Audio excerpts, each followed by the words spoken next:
Seventh iteration. Increasingly, the mathematics will demand the courage to face its implications. Ian Malcolm. Destroying the world. They've moved Malcolm to another room in the lodge, to a clean bed. Hammond seemed to revive and began bustling around, straightening up. "Well," he said, "at least disaster is averted." "What disaster is that?" Malcolm said, sighing. "Well," Hammond said, "they didn't get free and overrun the world." Malcolm sat up on one elbow. "You worried about that?" "Surely that was at stake," Hammond said. "These animals, lacking predators, might get out and destroy the planet." "You egomaniacal idiot," Malcolm said in a fury. "Do you have any idea what you've been talking about? You think you can destroy the planet? My, what intoxicating power you must have." Malcolm sat back on the bed. "You can't destroy this planet. You can't even come close." "Most people believe," Hammond said stiffly, "that the planet is in jeopardy." "Well, it's not," Malcolm said. "All the experts agree that our planet is in trouble," Malcolm sighed. "Let me tell you about our planet," he said. "Our planet is 4.5 billion years old. There's been life on this planet for nearly that long. 3.8 billion years. The first bacteria, and later the first multicellular animals, then the first complex creatures in the sea, on the land, then the great sweeping ages of animals and amphibians, the dinosaurs, the mammals, each lasting millions upon millions of years. Great dynasties of creatures arising, flourishing, dying away. All this happening against a background of continuous and violent upheaval. Mountain ranges thrust up and eroded away. Cometary impacts, volcanic eruptions, oceans rising and falling, whole continents moving, endless, constant and violent change. Even today, the greatest geographical feature on the planet comes from two great continents colliding, buckling to make the Himalayan mountain range over millions of years. The planet has survived everything in its time. It will certainly survive us." Hammond frowned. "Just because it lasted a long time," he said, "doesn't mean it is permanent. There was a radiation accident." "Suppose there was," Malcolm said. "Let's say we had a bad one, and all the plants and animals died, and the Earth was clicking hot for 100,000 years. Life would survive somewhere under the soil, or perhaps frozen in Arctic ice. And after all those years, when the planet was no longer inhospitable, life would again spread over the planet. The evolutionary process would begin again. It might take a few billion years for life to regain its present variety, and of course it would be very different from what it is now. But the Earth would survive our folly. Life would survive our folly. Only we," Malcolm said, "think it wouldn't." Hammond said, "Well, if the ozone layer gets thinner, then there'll be more ultraviolet radiation reaching the surface. So what?" "Well, it causes skin cancer." Malcolm shook his head. "Ultraviolet radiation is good for life. It's powerful energy. It promotes mutation, change, many forms of life that will thrive under more UV radiation." "And many others will die out," Hammond said. Malcolm sighed. "You think it's the first time such a thing has happened? Don't you know about oxygen?" "I know it's necessary for life." "It is now," Malcolm said. "But oxygen is actually a metabolic poison. It's a corrosive gas, like fluorine, which is used to etch glass. And when oxygen was first produced as a waste product by certain plant cells, say, around 3 billion years ago, it created a crisis for all other life on our planet. Those plant cells were polluting the environment with a deadly poison. They were exhaling a lethal gas and building up its concentration. A planet like Venus has less than 1% oxygen. On Earth, the concentration of oxygen was going up rapidly, 5, 10, eventually 21%. Earth had an atmosphere of pure poison, incompatible with life." Hammond looked irritated. "So what's your point? That modern pollutants will be incorporated too?" "No," Malcolm said. "My point is that life on Earth can take care of itself. In the thinking of a human being, 100 years is a long time. 100 years ago, we didn't have cars and airplanes and computers and vaccines. It was a whole different world. But to Earth, 100 years is nothing. 1,000,000 years is nothing. This planet lives and breathes on a much vaster scale. We can't imagine its slow and powerful rhythms. We haven't got the humility to try. We have been residents here for the blink of an eye. If we are gone tomorrow, The Earth will not miss us. And we might very well be gone, Hammond said, huffing. Yes, Malcolm said. we might. So what are you saying? We shouldn't care about our environment? No, of course not. Then what? Malcolm coughed and stared into the distance. Let's be clear. The planet is not in jeopardy. We are in jeopardy. We haven't got the power to destroy the planet, or to save it. But we might have the power to save ourselves. Under control. 4 hours had passed. It was afternoon. The sun was falling. The air conditioning was back on in the control room, and the computer was functioning properly. As near as they could determine, out of 24 people on the island, 8 were dead, and 6 more were missing. The visitor center and the safari lodge were both secure, and the northern perimeter seemed to be clear of dinosaurs. They had called authorities in San Jose for help. The Costa Rican National Guard was on its way, as well as an air ambulance to carry Malcolm to a hospital. But over the telephone, the Costa Rican Guard had been distinctly cautious. Undoubtedly, calls would go back and forth between San Jose and Washington before help was finally sent to the island. And now it was growing late in the day. If the helicopters did not arrive soon, they would have to wait until morning. In the meantime, there was nothing to do but wait. The ship was returning. The crew had discovered 3 young raptors scampering about in one of the aft holds, and had killed the animals. On Isla Nublar, the immediate danger appeared to have passed. Everyone was either in the visitor center or the lodge. Tim had gotten quite good with the computer, and he flashed up a new screen. Total animals, 292. Tyrannosaurs, expected 2, found 1, version 4.1. Myosaurs, expected 22, found 20, version unknown. Stegosaurs, expected 4, found 1, version 3.9. Triceratops, 8, found 6, version 3.1. Proctonsomnithids, expected 65, found 64, version unknown. Othnilia, found 23, found 15, version 3.1. Velociraptors, expected 37, found 27, version unknown. Apatosaurs, expected 17, found 12, version 3.1. Hadrosaurs, expected 11, found 5, version 3.1. Dilophosaurs, expected 7, found 4, version 4.3. Pterosaurs, expected 6, found 5, version 4.3. Hypsilophodontids, expected 34, found 14, version unknown. Eupliocephalids, expected 16, found 9, version 4.0. Styracosaurs, expected 18, found 7, version 3.9. Microceratops, expected 22, found 13, version 4.1. Total expected 292, total found 203. What the hell is it doing now? Gennaro said. Now it says there are fewer animals. Grant nodded. Probably. Ellie said, Jurassic Park is finally coming under control. Meaning what? Equilibrium. Grant pointed to the monitors. On one of them, the Hypsilophodonts leapt into the air as a pack of velociraptors entered the field from the west. The fences have been down for hours, Grant said. The animals are mingling with each other. Populations reaching equilibrium. A true Jurassic equilibrium. I don't think it was supposed to happen, Gennaro said. The animals were never supposed to mix. Well, they are. On another monitor, Grant saw a pack of raptors racing at full speed across an open field toward the 4-ton hadrosaur. The hadrosaur turned to flee, and one of the raptors jumped onto its back, biting into the long neck while others raced forward, circling around it, nipped at its legs, leapt up to slash at the belly with their powerful claws. Within minutes, 6 raptors had brought down the larger animal. Grant stared silently.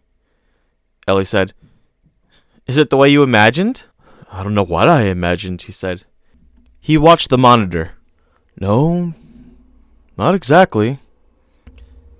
Muldoon said quietly, You know, it appears all the adult raptors are out right now. Grant didn't pay much attention at first. He just watched the monitors. The interaction of the great animals. In the south, the stegosaur was swinging its spiked tail, warily circling the baby tyrannosaur, which watched it, bemused, and occasionally lunged forward to nip ineffectually at the spikes. In the western quadrant, the adult Triceratopsians were fighting amongst themselves, charging and locking horns. One animal already lay wounded and dying. Muldoon said, "We've got about an hour of good daylight left, Dr. Grant, if you want to try and find that nest." "Right," Grant said. "I do." "I was thinking," Muldoon said, "that when the Costa Ricans come, they'll probably imagine this island to be a military problem, something to destroy as soon as possible." "Damn right," Jannar said. "They'll bomb it from the air," Muldoon said. "Perhaps napalm, perhaps nerve gas as well, but from the air." "I hope they do," Jannar said. "This island is too dangerous. Every animal on this island must be destroyed, and the sooner the better." Grant said, "That's not satisfactory." He got to his feet. "Let's get started." "I don't think you understand, Ellen," Jannar said. "It's my opinion that this island is too dangerous. It must be destroyed. Every animal on this island must be destroyed, and that's not what the Costa Rican Guard will do. I think we should leave it in their capable hands. Do you understand what I'm saying?" "Perfectly," Grant said again. "Then what's your problem?" Jannar said. "It's a military operation. Let them do it." Grant's back ached, where the raptors had clawed him. "No," he said. "We have to take care of it." "Leave it to the experts," Gennaro said. Grant remembered how he had found Gennaro, just 6 hours earlier, huddled and terrified in the cab of a truck in the maintenance building, and suddenly he lost his temper and slammed the lawyer up against the concrete wall. "Listen, you little bastard. You have a responsibility to the situation, and you're going to start living up to it." "I am," Gennaro said, coughing. "No, you're not. You're shirking your responsibility all along, from the very beginning." "The hell?" "You sold investors on an undertaking you didn't fully understand. You were part owner of a business you failed to supervise. You did not check the activities of a man whom you knew from experience to be a liar, and you permitted that man to screw around with the most dangerous technology in human history. I'd say you're shirking your responsibility." Gennaro coughed again. "Well, now I'm taking responsibility." "No," Grant said. "You're still shirking it, and you can't do that anymore." He released Gennaro, who bent over, gasping for breath. Grant turned to Muldoon. "What have we got for weapons?" Muldoon said. "We got some control nets and shock prods." "How good are these shock prods?" Grant said. "They're like bang sticks for sharks. They have an explosive capacitor tip, delivers a shock on contact, high voltage, low amps. Not fatal, but it's definitely incapacitating." "That's not going to do it," Grant said. "Not in the nest." "What nest?" Gennaro said, coughing. "The raptor nest," Ellie said. "The raptor nest?" Grant was saying. "Have you got any radio collars?" "Sure we do," Muldoon said. "Get one. And is there anything else that can be used for defense?" Muldoon shook his head. "Well, get whatever you can." Muldoon went away. Grant turned to Gennaro. "Your island is a mess, Mr. Gennaro. Your experiment is a mess. It has to be cleaned up. But you can't do that until you know the extent of the mess. And that means finding the nests on the island. Especially the raptor's nest. They'll be hidden. We have to find them and inspect them and count the eggs. We have to account for every animal born on this island. Then we can burn it down. But first, we have a little work to do." Ellie was looking at the wall map, which now showed the animal ranges. Tim was working the keyboard. She pointed to the map. "The raptors are localized in the southern area, down where the volcanic steam fields are. Maybe they like the warmth." "Is there any place to hide down there?" "Turns out there is," she said. "There's massive concrete waterworks to control flooding in the southern flatlands. Big underground area, water and shade." Grant nodded. "Then that's where they'll be." Ellie said, "I think there's an entrance from the beach too." She turned to the consoles and said, "Tim, show us the cutaways and the waterworks." Tim wasn't listening. "Tim?" He was hunched over the keyboard. "Just a minute," he said. "I found something." "What is it?" "It's an unmarked storage room. I don't know what's there." "Then it might have weapons," Grant said. They were all behind the maintenance building, unlocking a steel storm door, lifting it up into the sunlight to reveal concrete steps going down into the earth. Damn, Arnold, Muldoon said as he hobbled down the steps. You must have known this was here all along. Maybe not, Grant said. He didn't try to go here. Well then, Hammond knew. Somebody knew. Where's Hammond now? Still in the lodge. They reached the bottom of the stairs and came upon rows of gas masks hanging on the wall in plastic containers. They shone their flashlights deeper into the room and saw several heavy glass cubes, 2 feet high with steel caps. Grant could see small dark spheres inside the cubes. It was like being in a room full of giant pepper mills, he thought. Muldoon opened the cap of one, reached in, and withdrew a sphere.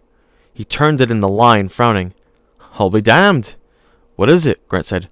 Morrow 12, Muldoon said. It's an inhalation nerve gas. These are grenades. Lots and lots of grenades. Let's get started, Grant said grimly. It likes me, Lex said, smiling. They were standing in the garage of the visitor center.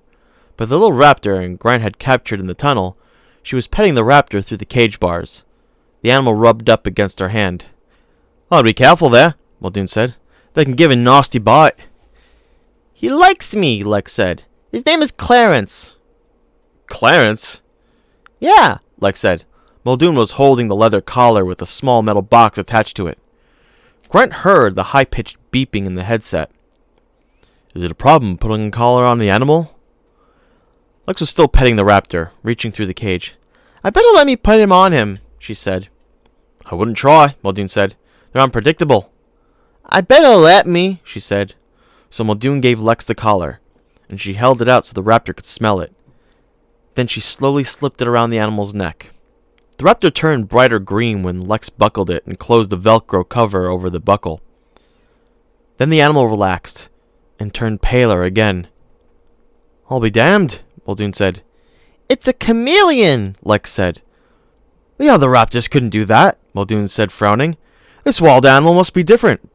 By the way, he said, turning to Grant, they're all born females. How do they breed? You never explained that bit about the frog DNA. It's not frog DNA, Grant said. It's amphibian DNA.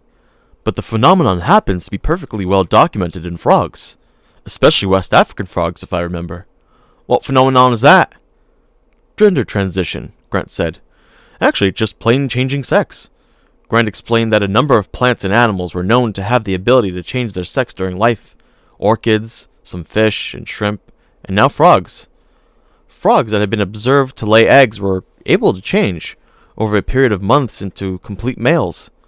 They first adopted the fighting stance of males, then they developed the mating whistle of males, they stimulated the hormones and grew the gonads of males, and eventually, they successfully mated with females. You're kidding, Janara said. What makes it happen? Apparently the change is stimulated by the environment in which all animals are of the same sex. In that situation, some of the amphibians will spontaneously begin to change sex from female to male. And you think that's what happened to the dinosaurs? Until we have a better explanation, yes, Grant said. I think that's what happened. Now, shall we find this nest? They piled into the jeep, and Lex lifted the raptor from the cage. The animal seemed quite calm, almost tame in her hands. She gave it a final pat on the head and released it. The animal wouldn't leave. Go on! Shoo! She said. Go home! The raptor turned and ran off into the foliage. Grant held the receiver and wore the headphones. Muldoon drove. The car bounced along the main road going south. Gennaro turned to Grant and said, What is it like, this nest? Nobody knows, Grant said. But I thought you dug them up. I've dug up fossil dinosaur nests, Grant said. But all fossils are distorted by the weight of millennia. We've made some hypotheses, some suppositions, but nobody really knows what the nests were like. Grant listened to the beeps and signaled Muldoon to head farther west. It looked more and more as if Ellie had been correct. The nest was in the southern volcanic fields. Grant shook his head. You have to realize, we don't know all the details about the nesting behavior in living reptiles, like crocodiles and alligators. They're difficult animals to study. But it was known that in the case of American alligators, only the female guarded the nest, awaiting the time of hatching, The bull alligator spent days in early spring laying beside the female in mating pair, blowing bubbles on her cheeks to bring her to receptivity, finally causing her to lift her tail in and allow him to insert his penis. By the time the female built her nest, 2 months later, the male was long gone. The female guarded her cone-shaped 3-foot-high nest ferociously, and when the hatchlings began to squeak and emerge from their shells, she often helped break open the eggs, then nudged them toward the water, sometimes carrying them in her mouth. So adult alligators protect their young? Yes, Grant said. There's also a kind of group protection. Young alligators make a distinctive distress cry, and it brings any adult who hears it, parent or not, to the assistance with full-fledged violent attack. Not a threat display, a full-on attack. Huh. Janara fell silent. But dinos aren't reptiles, Muldoon said laconically. Exactly. The nesting pattern could be much more closely related to that of any variety of birds. So, you actually mean you don't know? Janara said, getting annoyed. You don't know what the nest is like? No, Grant said. I don't. Well, Janara said, so much for the damn experts. Grant ignored him. Already he could smell the sulfur, and up ahead, he saw the rising steam of the volcanic fields. The ground was hot, Janara thought, as he walked forward. It was actually hot, and here and there mud bubbled and spat up from the ground. And the reeking, sulphurous steam hissed in the great shoulder-high plumes. He felt as if he were walking through hell. He looked at Grant, walking along with the headset on, listening to the beeps. Grant in his cowboy boots and his jeans and his Hawaiian shirt, apparently very cool. Janara didn't feel cool. He was frightened to be in this stinking, hellish place with the velociraptor somewhere around. He didn't understand how Grant could be so calm about it. Or the woman Sadler, she was walking along too, just looking calmly around. Doesn't this bother you? Janara said. I mean, worry you? We've got to do it, Grant said. He didn't say anything else. They all walked forward. Among the bubbling steam vents, Janara fingered the gas grenades that he had clipped on his belt. He turned to Ellie. Why isn't he worried about it? Maybe he is, she said.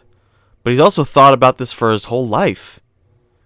Janara nodded, and wondered what that would be like, whether there was anything he'd waited his whole life for.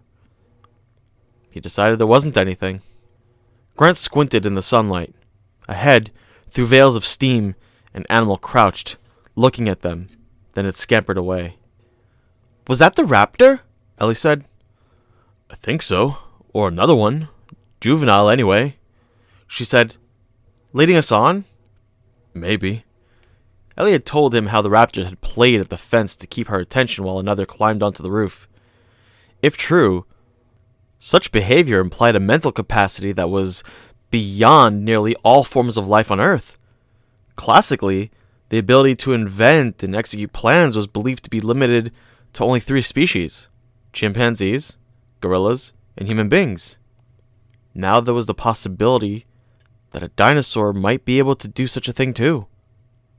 The raptor appeared again, darting into the light, then jumping away with a squeak. It really did seem to be leading them on. Janara frowned. How smart are they? He said. If you think of them as birds, Grant said, then you have to wonder.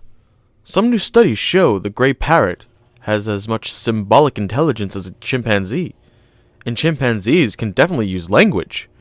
Now, researchers are finding that parrots have an emotional development of 3-year-old child, but their intelligence is unquestioned. Parrots can definitely reason symbolically. But I've never heard of anybody killed by a parrot, Janara grumbled. Distantly, they could hear the sound of the surf on the island shore. The volcanic fields were behind them now, and they faced a field of boulders. The little raptor climbed up onto one rock and then abruptly disappeared. Where'd it go? Ellie said. Grant was listening to the earphones. The beeping stopped. He's gone. They hurried forward and found in the midst of the rocks a small hole, like a rabbit hole. It was perhaps 2 feet in diameter. As they watched, the juvenile raptor reappeared, blinking in the light. Then it scampered away. No way, Jannar said. No way I'm going down there. Grant said nothing. He and Ellie began to plug in equipment. Soon he had a small video camera attached to a handheld monitor. He tied the camera to a rope, turned it on, and lowered it down the hole. You can't see anything that way, Jannar said. Let it adjust, Grant said. There was enough light along the upper tunnel for them to see smooth dirt walls. And then the tunnel opened out suddenly, abruptly. Over the microphone, they heard a squeaking sound, then a lower, trumpeting sound. More noises coming from many animals. Sounds like the nest, all right, Ellie said. But you can't see anything, Jannar said. He wiped the sweat off his forehead. No, Grant said, but I can hear. He listened a while longer, and then hauled the camera out and set it on the ground. Let's get started. He climbed up toward the hole. Ellie went to get a flashlight and a shock stick. Grant pulled the gas mask on over his face and crouched down awkwardly, extending his legs backward. You can't be serious about going down there, Jannar said. Grant nodded. Doesn't thrill me. I'll go first, then Ellie, then you come after. No, wait a minute, Jannar said in sudden alarm. Why don't we drop these nerve gas grenades down the hole, then go down afterward? Doesn't that make more sense?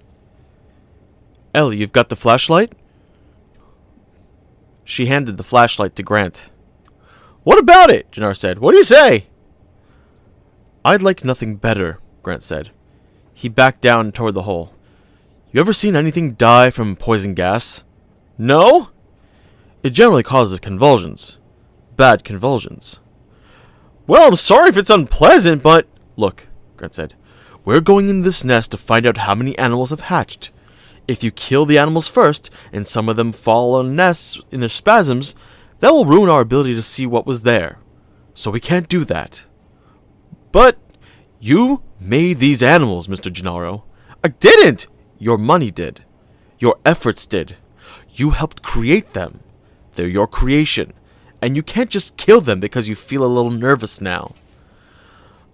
I'm not a little nervous, Jannar said. I'm scared shit. Follow me, Grant said. Ellie handed him a shock stick. He pushed backwards through the hole and grunted. Tight fit. Grant exhaled and extended his arms forward in front of him, and there was a kind of whoosh, and he was gone. The hole gaped, empty and black. What happened to him? Jannar said, alarmed.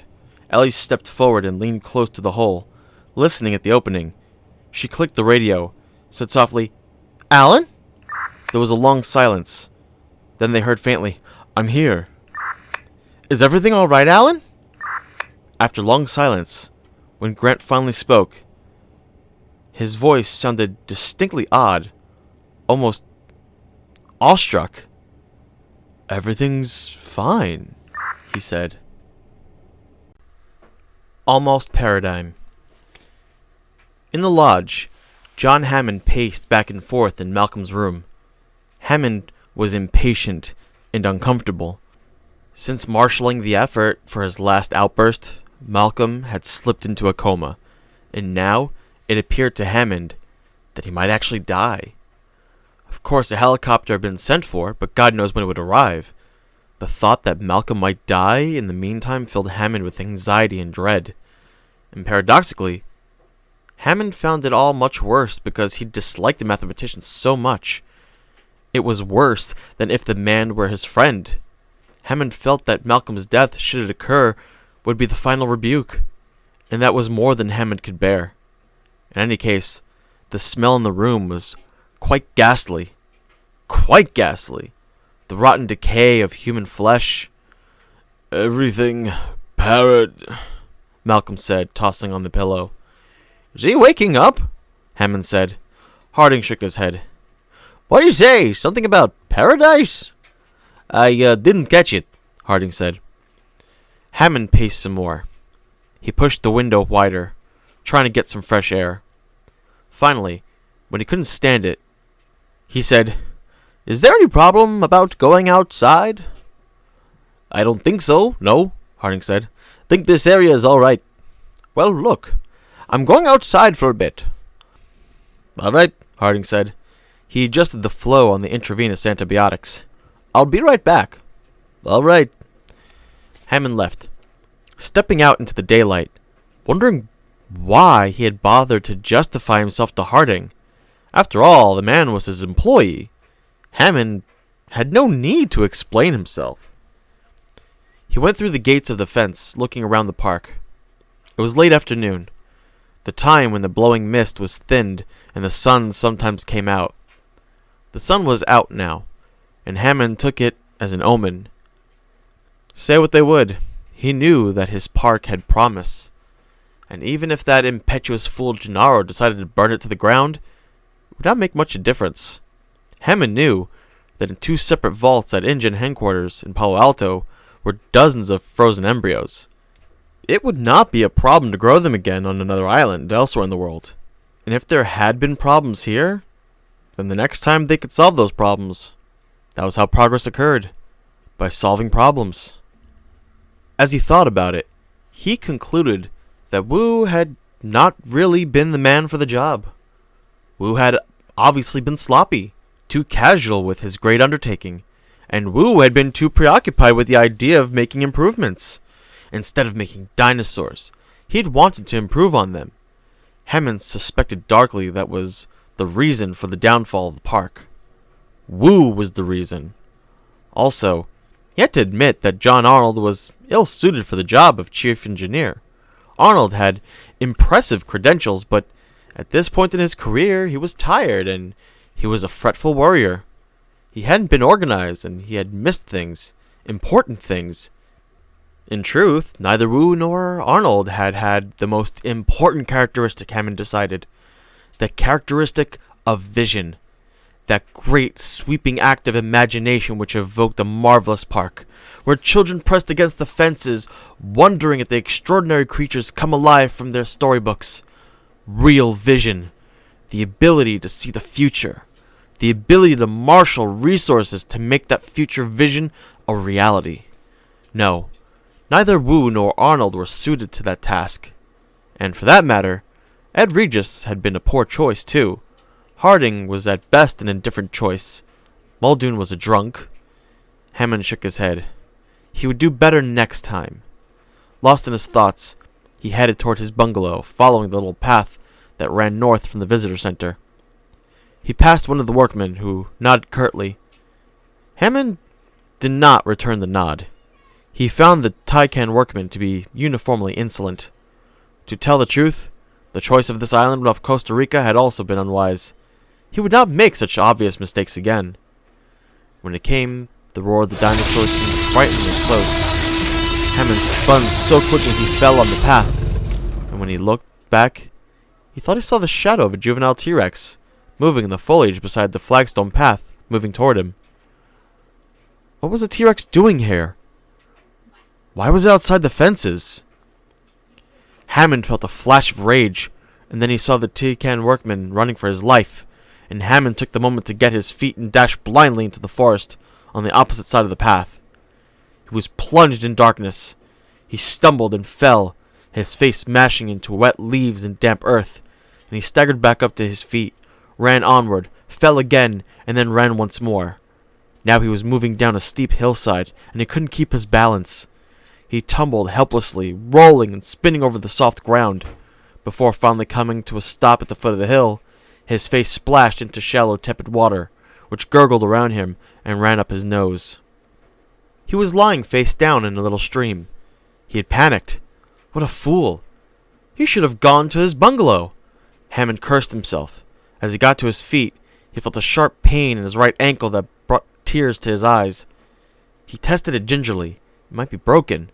He forced himself to put his full weight on it, gritting his teeth. Yes, almost certainly broken. In the control room, Lex said to Tim, "I wish they had taken us with them to the nest." "It's too dangerous for us, Lex," Tim said. "We have to stay here. Hey, listen to this one." He pressed another button, and a recorded tyrannosaur roar echoed over the loudspeakers in the park. "That's neat," Lex said. "That's better than the other one." "You can do it too," Tim said. "And if you push this, you get reverb." "Let me try," Lex said. She pushed the button. The tyrannosaur roared again. "Can we make it last longer?" she said. "Sure," Tim said. "We just twist this thing here." Lying at the bottom of the hill, Hammond heard the tyrannosaur roar bellowing through the jungle. Jesus. He shivered hearing that sound. It was terrifying. A scream from some other world. He waited to see what would happen. What would the tyrannosaur do? Had it already gotten that workman? Hammond waited, hearing only the buzz of the jungle cicadas, until he realized he was holding his breath and let out a long sigh. With his injured ankle, he couldn't climb the hill. He would have to wait at the bottom of the ravine. After the tyrannosaur had gone, he would call for help. Meanwhile, he was in no danger here. Then he heard the amplified voice say, "Come on, Timmy, I get to try it too! Come on! Let me make the noise!" The kids. The tyrannosaur roared again, but this time it had a distinct musical overtones, and a kind of echo persisting afterward. "Neat one," said the little girl. "Do it again!" Those damn kids. You should never have brought those kids. They had been nothing but trouble from the beginning. Nobody wanted them around. Hammond had only brought them because he thought it would stop Gennaro from destroying the resort. But Gennaro was going to do it anyway. And the kids had obviously gotten to the control room and started fooling around. Now who'd allow that? He felt his heart begin to race, and felt an uneasy shortness of breath. He forced himself to relax. There was nothing wrong. Although he could not climb the hill, he could not be more than 100 yards from his own bungalow and the visitor center. Hammond sat down in the damp earth, listening to the sound in the jungle around him. Then, after a while, he began to shout for help. Malcolm's voice was no louder than a whisper. "Everything looks different on the other side," he said. Harding leaned close to him. On the other side? He thought that Malcolm was talking about dying. "When shifts," Malcolm said. "Shifts?" Malcolm didn't answer. His dry lips moved. "Paradigm," he said finally. "Paradigm shifts," Harding said. He knew about paradigm shifts. For the last 2 decades, they had been the fashionable way to talk about scientific change. Paradigm was just another word for a model, but as scientists used it, the term meant something more. A worldview. A larger way of seeing the world. Paradigm shifts were said to occur whenever scientists made a major change in its view of the world. Such changes were relatively rare, occurring about once a century. Darwinian evolution had forced a paradigm shift. Quantum mechanics had forced a smaller shift. "No," Malcolm said. "Not paradigm. Beyond." "Beyond paradigm?" Harding said. "Don't care about what anymore." Harding sighed. Despite all efforts, Malcolm was rapidly slipping into terminal delirium. His fever was higher, and they were almost out of antibiotics. "What don't you care about?" "Anything," Malcolm said. "Because everything looks different on the other side." And he smiled. Descent. "You're crazy," Gennaro said to Ellie Sattler, watching as she squeezed backward into the rabbit hole, watching her arms forward. "You're crazy to do that." She smiled. "Probably," she said. She reached forward with her outstretched hands and pushed backward against the sides of the hole. And suddenly, she was gone. The hole gaped black. Gennaro began to sweat. He turned to Muldoon, who was standing by the jeep. "I'm not doing this," he said. "Yes, you are." "I can't do this, I can't." "They're waiting for you," Muldoon said. "You have to." "Christ only knows what's down there," Gennaro said. "I'm telling you, I can't do it." "You have to." Gennaro turned away, looked at the hole, looked back. "I can't. You can't make me." "Suppose not," Muldoon said. He held up the stainless steel prod. "Ever felt a shark stick?" "No." "Doesn't do much," Muldoon said. "Almost never fatal. Generally knocks you flat. Perhaps losing your bowels. But doesn't usually have any permanent effect. At least, not in dinos. But then people are much smaller." Gennaro looked at the stick. "You wouldn't!" think you better go down and count those animals, Muldoon said. You better hurry. Gennaro looked back at the hole, at the black opening, a mouth in the earth. Then he looked at Muldoon, standing there, large and impassive. Gennaro was sweating and lightheaded. He started walking toward the hole. From a distance it appeared small, but as he came closer it seemed to grow larger. That's it, Muldoon said. Gennaro climbed backward into the hole, but he began to feel too frightened to continue that way. The idea of backing into the unknown filled him with dread, so at the last minute he turned around and climbed head first into the hole, extending his arms forward and kicking his feet, because at least he would see where he was going.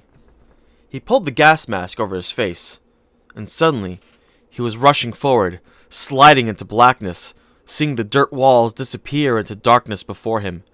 And then the walls became narrower, much narrower, terrifyingly narrow, and he was lost in the pain of a squeezing compression that became steadily worse and worse, that crushed the air out of his lungs. He was only dimly aware that the tunnel tilted slightly upward, along the path, shifting his body, leaving him gasping and seeing spots before his eyes, and the pain was extreme. And then suddenly, the tunnel tilted downward again, and it became wider, and Gennaro felt rough surfaces, concrete and cold air. His body was suddenly free and bouncing, tumbling on concrete. And then he fell. Voices in the darkness, fingers touching him, reaching forward from the whispered voices. The air was cold, like a cave. Okay? He looks okay, yes. He's breathing. Fine. A female hand caressed his face. It was Ellie. Can you hear? She whispered. Why is everybody whispering? He said. Because, she pointed out. Gennaro turned, rolled, got slowly to his feet. He stared as his vision grew accustomed to the darkness, but the first thing that he saw gleaming in the darkness was eyes, glowing green eyes, dozens of eyes all around him. He was on a concrete ledge, a kind of embankment about 7 feet above the floor. Large steel junction boxes provided a makeshift hiding place, protecting them from the view of the 2 full-size velociraptors that stood directly before them, not 5 feet away. The animals were dark green, with brownish tiger stripes. They stood upright, balancing on their stiff, extended tails. They were totally silent, looking around watchfully with large, dark eyes. At the feet of the adults, baby velociraptors skittered and chirped. Farther back in the darkness, juveniles tumbled and played, giving short snarls and growls. Gennaro did not dare to breathe. 2 raptors. Crouched on the ledge, he was only a foot or 2 above the animal's head height. The raptors were edgy, their heads jerking nervously up and down. From time to time, they snorted impatiently. Then they moved off, turning back toward the main group. As his eyes adjusted, Gennaro could now see that they were in some kind of enormous underground structure, but it was man-made. There were seams of poured concrete and the nubs of protruding steel rods, and within this vast, echoing space were many animals. Gennaro guessed at least 30 raptors, perhaps more. It's a colony, Grant said, whispering. 4 or 6 adults, the rest juveniles and infants. At least 2 hatchings, one last year and one this year. These babies look about 4 months old, probably hatched in April. One of the babies, curious, scampered up on the ledge and came toward them, squeaking. It was now only 10 feet away. Oh, Jesus, Gennaro said, but immediately one of the adults came forward, raised its head, and gently nudged the baby to turn back. The baby chittered a protest, then hopped up to stand on the snout of the adult. The adult moved slowly, allowing the baby to climb over its head, down its neck, onto its back. From that protected spot, the infant turned and chirped noisily at the 3 intruders. The adults still did not seem to notice them at all. I don't get it, Gennaro whispered. Why aren't they attacking? Grant shook his head. They must not see us. There aren't any eggs at the moment. Makes them more relaxed. Relaxed? Gennaro said. How long do we have to stay here? Long enough to do the count, Grant said. As Grant saw it, there were 3 nests, attended by 3 sets of parents. The division of territory was centered roughly around the nests. Although the offspring seemed to overlap and run into different territories, the adults were benign with the young ones, and tougher with the juveniles, occasionally snapping at the older animals when their play got too rough. At that moment, a juvenile raptor came up to Ellie and rubbed his head against her leg. She looked down and saw the leather collar with the black box. It was damp in one place, and had chafed the skin of the young animal's neck. The juvenile whimpered. In the big room below, one of the adults turned curiously toward the sound. "You think I should take it off?" she asked. "Just do it quickly." "Okay," she said, squatting beside the small animal. It whimpered again. The adults snorted, bobbed their heads. Ellie petted the little juvenile, trying to soothe it, to silence its whimpering. She moved her hands toward the leather collar, lifted back the Velcro tab with a tearing sound. The adults jerked their heads. Then one began to walk toward her. "Oh, shit," Janara said under his breath. "Don't move," Grant said. "Stay calm." The adult walked past them, its long, curved toes clicking on the concrete. The animal paused in front of Ellie, who stayed crouched by the juvenile, behind a steel box. The juvenile was exposed, and Ellie's hand was still on the collar. The adult raised its head and sniffed the air.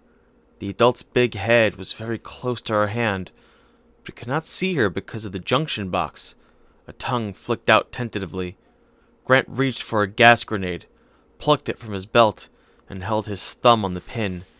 Gennaro put out a restraining hand, shook his head, nodded to Ellie. She wasn't wearing her mask. Grant set the grenade down, reached for the shock prod. The adult was still very close to Ellie. Ellie eased the leather strap off. The metal of the buckle clinked on concrete. The adult's head jerked fractionally and then cocked to one side, curious. He was moving forward again to investigate when the little juvenile squeaked happily and scampered away. The adult remained by Ellie. Then finally it turned and walked back to the center of the nest. Gennaro gave a long exhalation. "Jesus, can we leave?" "No," Grant said, "but I think we can get some work done now." In the phosphorescent green glow of the night vision goggles, Grant peered down into the room from the ledge. Looking at the first nest, it was made of mud and straw, formed onto a broad, shallow basket shape. He counted the remains of 14 eggs. Of course, he couldn't count the actual shells from this distance. In any case, they were long since broken and scattered over the floor. But he was able to count the indentations in the mud. Apparently, the raptors made their nest shortly before the eggs were laid, and the eggs left a permanent impression in the mud. He also saw evidence that at least one had broken. He credited 13 animals. The second nest had broken in half, but Grant estimated it had contained 9 eggshells. The third nest had 15 eggs, but it appeared that 3 eggs had been broken early. "What's that total?" Gennaro said. 34 born, Grant said. "And how many do you see?" Grant shook his head. The animals were running all over the cavernous interior space, darting in and out of the light.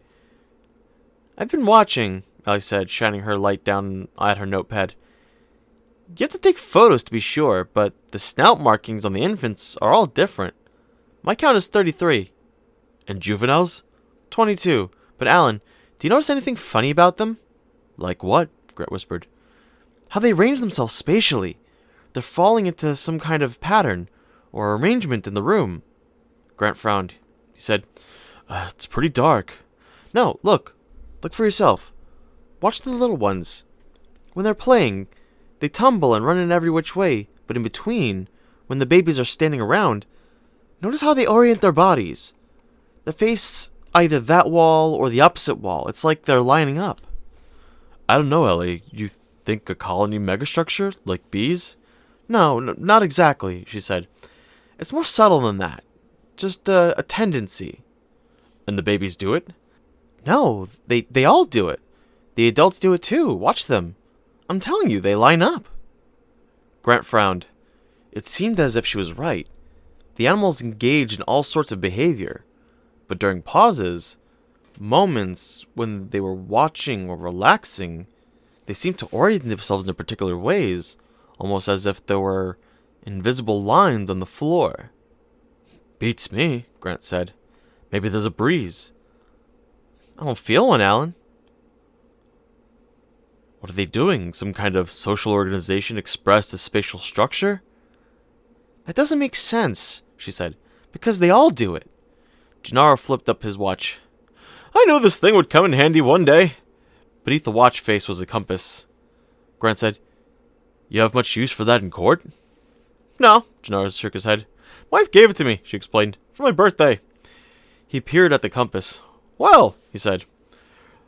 Well, lined up according to anything. I guess they're not sort of northeast, southwest, something like that. He said, Maybe they're hearing something. Turning their heads so they can hear. Grant frowned. Or maybe it's just ritual behavior, she said.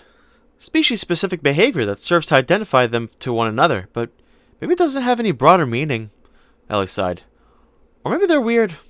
Maybe dinosaurs are weird, or maybe it's a kind of communication.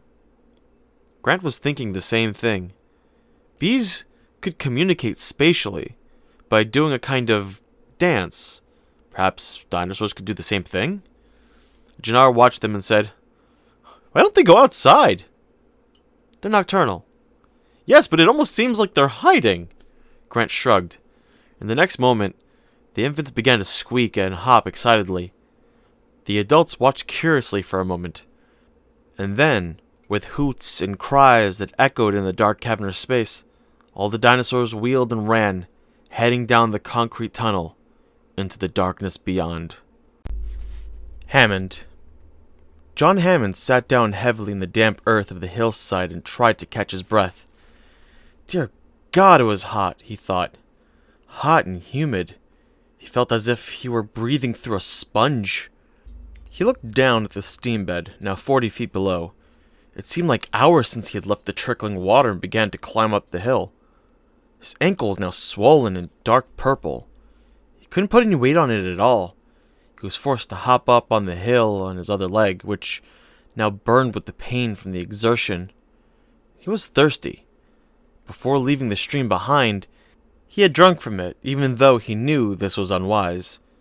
Now he felt dizzy, and the world sometimes swirled around him. He was having trouble with his balance, but he knew he had to climb the hill and get back to the path above. Hammond thought he had heard footsteps on the path several times during the previous hour, and each time he had shouted for help. But somehow his voice hadn't carried far enough. He hadn't been rescued, and so as the afternoon wore on and began to realize that he would have to climb the hillside, injured leg or not, and that was what he was doing now. Those damned kids! Hammond shook his head, trying to clear it. He had been climbing for more than an hour, and he had gone only a third of the distance up the hill. And he was tired, panting like an old dog. His leg throbbed. He was dizzy, of course. He knew perfectly well that he was in no danger. He was almost within sight of his bungalow, for God's sake, but he had to admit he was tired. Sitting on the hillside, he found he didn't really want to move anymore. Why shouldn't he be tired, he thought. He was 76 years old. That was no age to be climbing around hillsides. Even though Hammond was in peak condition for a man his age, personally he expected to live to be 100. It was just a matter of taking care of yourself, of taking care of things as they come up. Certainly he had plenty of reasons to live, other parks to build, other wonders to create. He heard a squeaking, then a chittering sound. Some kind of small birds hopping in the undergrowth. He'd been hearing small animals all afternoon. There were all kinds of things out there. Rats, possums, snakes. The squeaking got louder, and smaller bits of earth rolled down the hillside past him. Something was coming.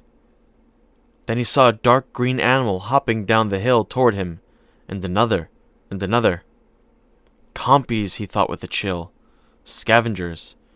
The compies didn't look dangerous. They were about as big as chickens, and they moved up and down with little nervous jerks like chickens.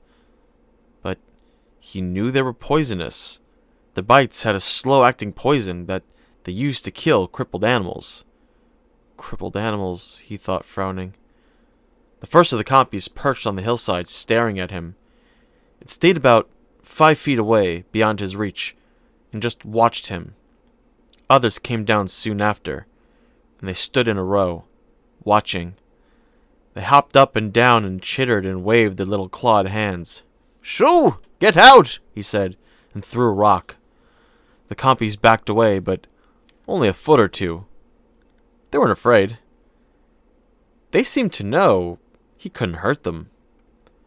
Angrily, Hammond tore a branch from a tree and swiped at them with it. The compies dodged, nipped at the leaves, squeaked happily. They seemed to think he was playing a game. He thought again about the poison. He remembered that one of the animal handlers had been bitten by a compy in a cage. The handler had said that the poison was like a narcotic, peaceful, dreamy, no pain. He just wanted to go to sleep. To hell with that, he thought. Hammond picked up a rock, aimed carefully and threw it, striking one compy flat in the chest. The little animal shrieked in alarm as it was knocked backward and rolled over its tail. The other animals immediately backed away. Better. Hammond turned away and started to climb the hill once more, holding branches in both hands. He hopped on his left leg, feeling the ache in his thigh. He had not gone more than 10 feet when one of the compies jumped onto his back. He flung his arms wildly, knocking the animals away, but lost his balance and slid back down the hillsides. As he came to a stop, a second compy sprang forward and took a tiny nip from his hand. He looked with horror, seeing the blood flow over his fingers. He turned and began to scramble up the hillside again. Another compy jumped onto his shoulder, and he felt a brief pain as it bit the back of his neck. He shrieked and smacked the animal away. He turned to face the animals, breathing hard, and they stood all around him, hopping up and down and cocking their heads, watching him. From the bite on his neck, he felt warmth flow through his shoulders, down his spine. Lying on his back on the hillside, he began to feel strangely relaxed, detached from himself, but he realized that nothing was wrong. No error had been made. Malcolm was quite incorrect in his analysis. Hammond lay very still as a child at its crib, and he felt wonderfully peaceful. When the next copy came up and bit his ankle, he made only a half-hearted effort to kick it away. The little animals edged closer. Soon they were chittering all around him, like excited birds. He raised his head as another copy jumped on his chest, the animal surprisingly light and delicate. Hammond felt only a slight pain, very slight, as the compy bent to chew his neck. The beach. Chasing the dinosaurs, following the curves and slopes of concrete, Grant suddenly burst out through a cavernous opening and found himself standing on the beach, looking at the Pacific Ocean. All around him, the young velociraptors were scampering and kicking in the sand, but one by one, the animals moved back into the shade of the palm trees at the edge of the mangrove swamp, and there they stood, lined up in their peculiar fashion, watching the ocean. They stared fixedly to the south. "I don't get it," Jannar said. "I don't either," Grant said, "except that they clearly don't like the sun." It wasn't very sunny on the beach. A light mist blew and the ocean was hazy. But why had they suddenly left the nest? What had brought the entire colony to the beach? Jannar flipped up the dial on his watch and looked at the way the animals were standing. Northeast, southwest, same as before. Behind the beach, deeper in the woods, they heard the hum of the electric fence. "At least we know how they get outside the fence," Ellie said. Then they heard the throb of marine diesels, and through the mist they saw a ship appearing in the south, a large freighter. It slowly moved north. "So that's the way they came out," Jannar said. Grant nodded. They must have heard it coming. As the freighter passed, all the animals watched it, standing silent except for the occasional chirp or squeak. Grant was struck by the coordination of their behavior, the way they moved and acted as a group. But perhaps it was not really so mysterious. In his mind, he reviewed the sequence of events that had begun in the cave. First the infants had been agitated, then the adults had noticed, and finally all the animals had stampeded to the beach. That sequence seemed to imply that the younger animals, with keener hearing, had detected the boat first. Then the adults had led the troop out onto the beach, and then as Grant looked, he saw that the adults were in charge now. There was a clear spatial organization along the beach. And as the animals settled down, it was not loose and shifting the way it had been inside. Rather, it was quite regular, almost regimented. The adults were spaced every 10 yards or so, each adult surrounded by a cluster of infants. The juveniles were positioned between and slightly ahead of the adults. But Grant also saw that all the adults were not equal.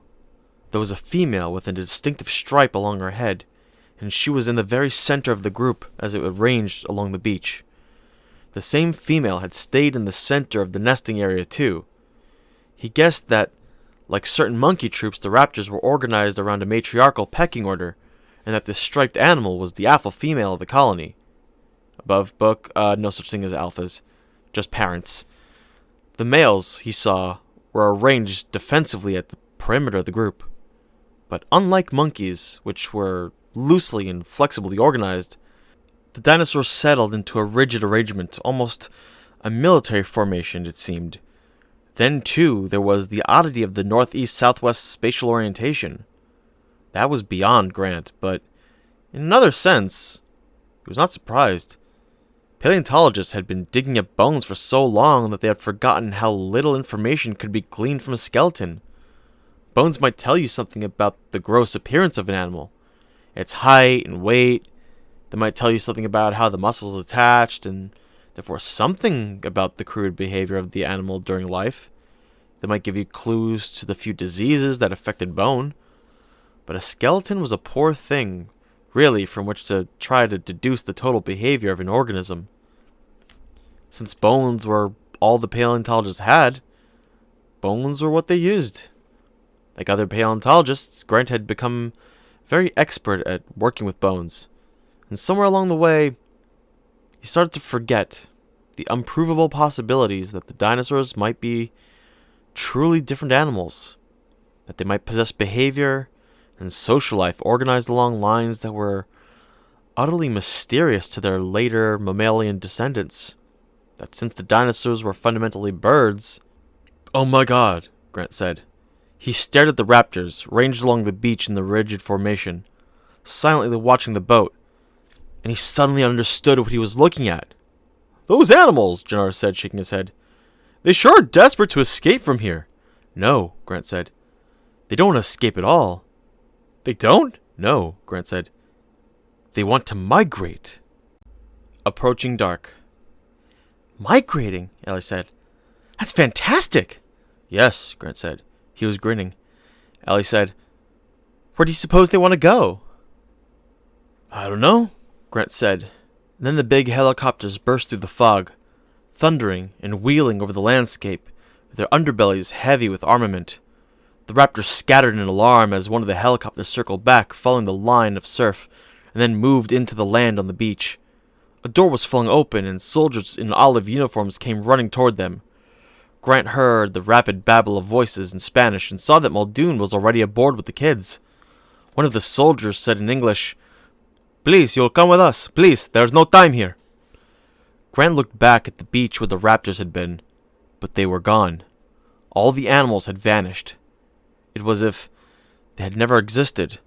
The soldiers were tugging at him, and he allowed himself to be led beneath the thumping blades and climbed up through the big door. Muldoon leaned over and shouted in Grant's ear, "They want us out of here now! They're gonna do it now!" The soldiers pushed Grant and Ellie and Gennaro into seats and helped them clip on the harnesses.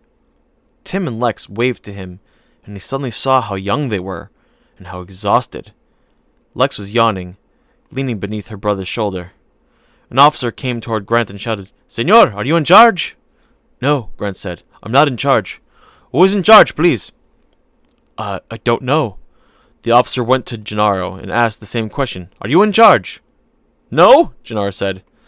The officer looked at Ellie, but said nothing to her. The door was left open as the helicopter lifted away from the beach. and Grant leaned out to see if he could catch a last look at the raptors.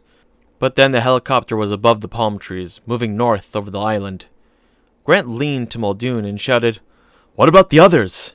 Muldoon shouted, "They were only taking off outing on some workmen. Hammond had an accident. Found him on the hill near the bungalow. He must have fallen." "Is he alright?" Grant said. "Nah, Compy's got him." "What about Malcolm?" Grant said. Muldoon shook his head. Grant was too tired to feel much of anything. He turned away and looked back out the door.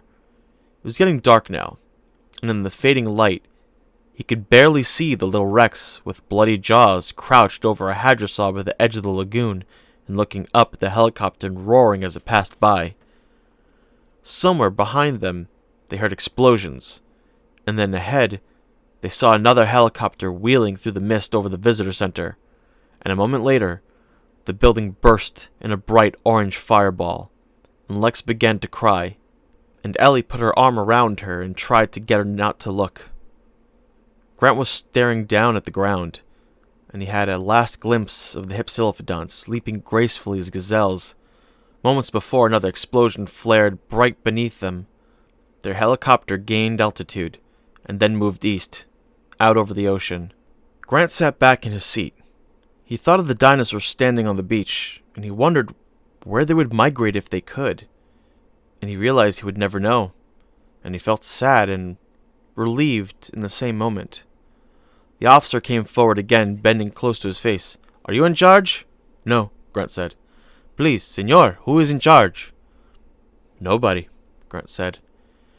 The helicopter gained speed as it headed toward the mainland. It was cold now, and the soldiers muscled the door closed as they did.